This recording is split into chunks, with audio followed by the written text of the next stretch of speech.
Alright guys, welcome back to Strong Successful Male.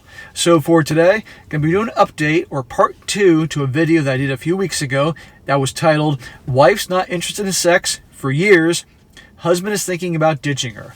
And quick recap guys, in that video, this was a situation where a guy, he'd been married to his wife for 3 years, and for the last 2 of those 3 years of marriage, they hadn't had sex, okay? She was in a master's program or graduate program or something like that, really heavy load at school, and she was using that as an excuse not to touch the guy, okay? And, everybody can have stress and all that, that's one thing, but for 2 years, something's really up.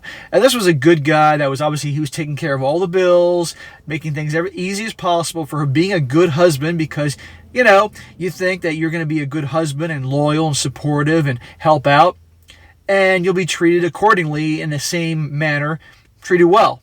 Well, that's not the case. And whenever he would bring up wanting to sleep together, she'd make some bullshit excuse that she was stressed, she was tired, and then she finally got past her master's program, got her master's, and then her excuse was that she was busy and stressed looking for a job.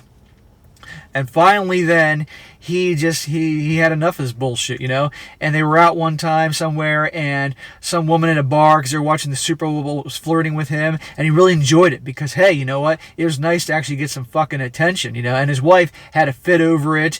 And also, I forgot to mention, he brought up maybe going to counseling, and she said, okay, she'll take care of finding a counselor. She never found a counselor. And I told you guys in the video that, number one, you always pay attention to a woman's actions, okay? Not what she says. And that can go for anybody in life, but also when it comes to women.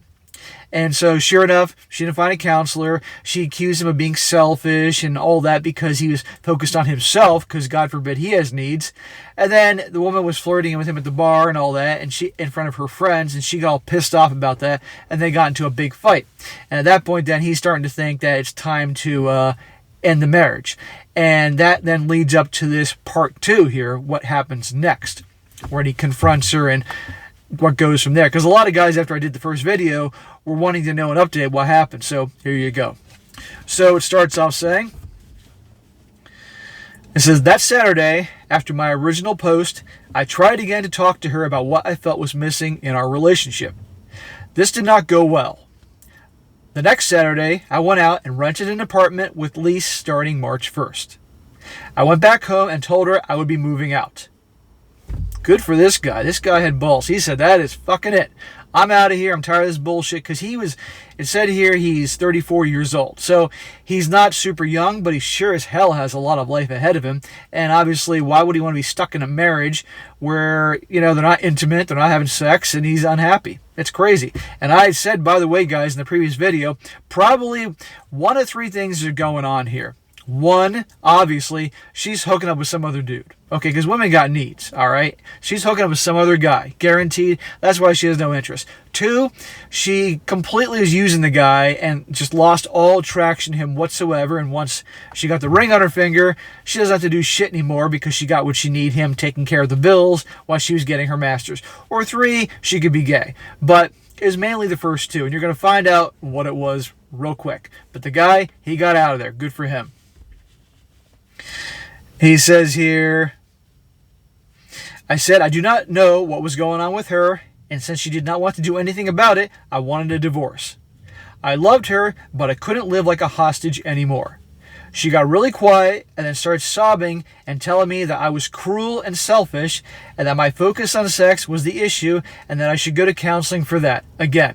So again, she is blaming him, okay? Turning the situation around, making him to be the bad guy.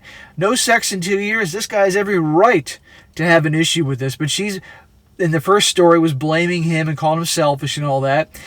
Twisting things around, making me the bad guy here. If you're not having sex in a relationship, you're not in a romantic relationship. That is a friendship or your roommates, okay? And you're going to find out the real reason why. But she's pushed in a corner and she's still bullshitting the guy. It goes on. I was hoping that she would have said something else, but since she didn't, I just started packing a few things for work. She asked me where I was going, and I told her I would be staying with my parents for the next few weeks until my lease started. As soon as I told her I would be staying at my parents', she got really quiet and asked if I told my parents yet. Sirens started going off in my head immediately. I said that I had not. He said this was a lie, in parentheses.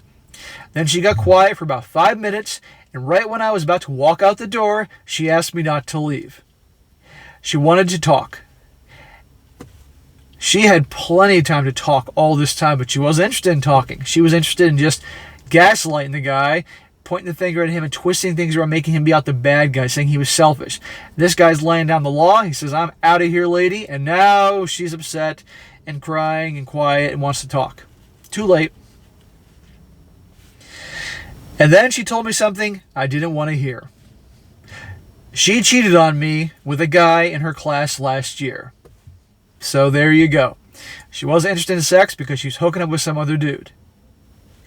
And she got an STD. Isn't that nice?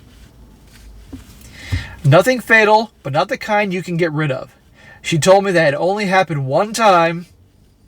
Sure. But I'm sure that is not true. It's not true. I was numb. One of my female friends told me that my wife cheating was a possibility, but I didn't believe it. See, women know this. Women know that.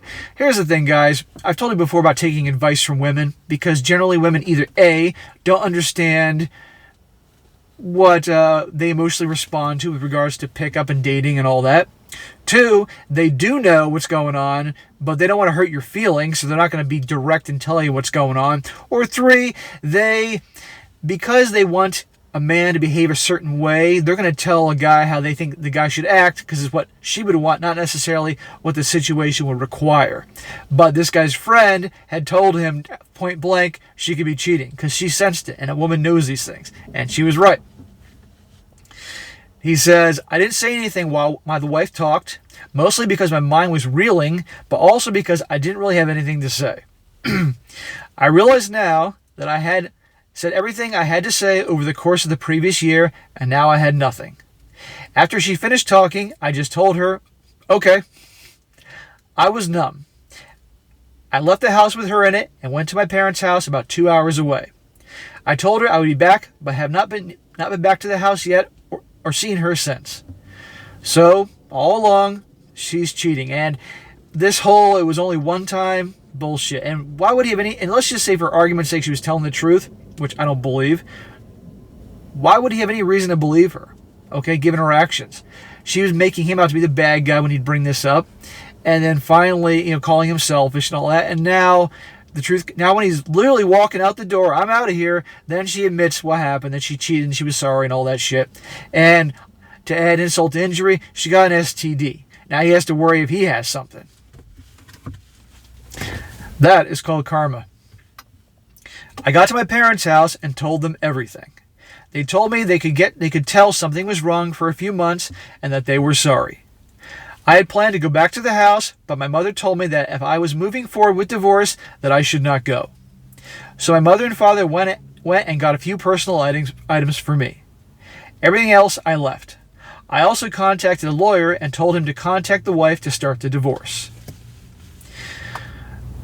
The wife had called me on the cell at work a few times and even emailed me, but I didn't read it.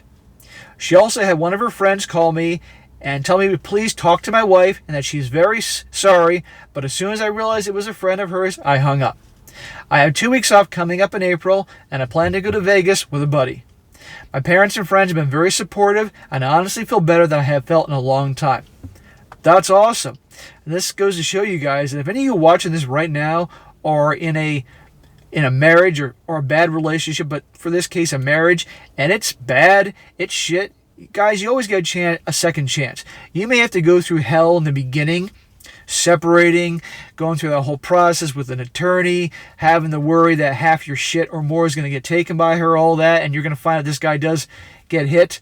But you know what? Everybody gets a second chance. And then you go out there and you can then, whatever money you lost, you can make up in time. Because guys generally are smart with money. We're not fucking stupid. We're not going to piss away on bullshit like women generally do. Not all guys are smart with money, but by and large, most of us are. And so whatever you lose, you can recap real quick on your own, invest it, grow it, and you'll be good. You'll be free. So this guy, even though this is hard, even though it's hard, he's going through the divorce, has been hurt, he feels better because his parents have got his back, his friends have got his back, and the ball is rolling towards his freedom. And that's good. And you're going to see in a second that he now is finally going to get some action after a while. And he's going out to Vegas with his friend. He can definitely have some fun there and blow off some steam. If none of you guys watching this have been to Las Vegas, go out. I highly recommend going out there with some buddies for a long weekend. Las Vegas is generally good for 2 nights, maybe 3. If it's your first time to Vegas, I would say 3 nights, 4 days. Go in the summertime when you can go to the pool during the daytime so you don't piss all your money away in the casinos. Go in the summer. It's hot. You can go by the pools. Smoking hot women everywhere. It's your first time in Vegas. 3 nights. That's good. If you've been to Vegas before and you know what I'm talking about, 2 nights is good because Vegas is sensory overload and it can just wear you out. The flight home from Vegas to Boston, because I live outside Boston, that is like the hangover flight because you leave late at night. It's a red-eye flight. It's dead quiet because everybody's fucking hungover. But it's a good time to go with buddies. Little tip there to any of you guys who have been to Vegas. All right, goes on. I never thought I would get divorced. And that first week, I felt like a failure because I knew my marriage was over. But my father told me something that I have said to myself over and over. His father says, someone else doing the wrong things makes them a failure, not you. That's very, very good advice from his dad. I hung out this weekend with a girl from my job who I've always gotten along with. She saw me at work last week without my ring and asked me what happened. I told her that my wife and I were divorcing. She gave me a hug in the office, and that hug felt like the best thing in the world. Be careful with these office flings. Come back to bite you in the ass. After work this weekend, we went out for a few drinks and just hung out and had fun and ended up back at my place. I'm not ready for, nor do I want a relationship, obviously, but it felt so good to be in bed with a woman where it felt so relaxed and accepting. I felt completely at ease. I know the divorce is going to be tough, but this weekend, even after all that's happened, I feel like it's been worth it. So that is part 2 to this guy's situation. Again, the first one, he wasn't sure what was going on, but at the end, he realized, it may be over. And good for this guy for getting out of this situation. He confronts her, he gets a lease, says, I'm out of here. And of course, big surprise, she's been cheating all along and said, only one time. Yeah, bullshit. But now this guy's on a path to getting his life over, starting again. So this is really good to hear. And again, guys, if you are in a bad marriage, you're in a bad situation, get out. Life is too short. You do not need to spend your life being unhappy and miserable and dealing with all this bullshit, okay? Everybody gets a second chance. It may be hard going through that, but once you do, you can be so much happier. And in this situation with this guy, no, he should not rush in any relationships or any shit like that. No, he should not get married ever again. And I'm going to do part 3, guys, because it's part 3 of this story. I'll do in a few days, and you're going to see definitely what he goes through with regards to the divorce, and it's tough, but at the end of the day, he will get his freedom. So for those of you guys who are looking for a part 2 to this story, there you go. So, all right, guys, that is it for today. Be sure to comment down below. Let me know what you think about this. Let me know about if you were right, obviously, that the wife was cheating with some other guy. And be sure to like the video, share with your friends, and subscribe. And I'll catch you next time.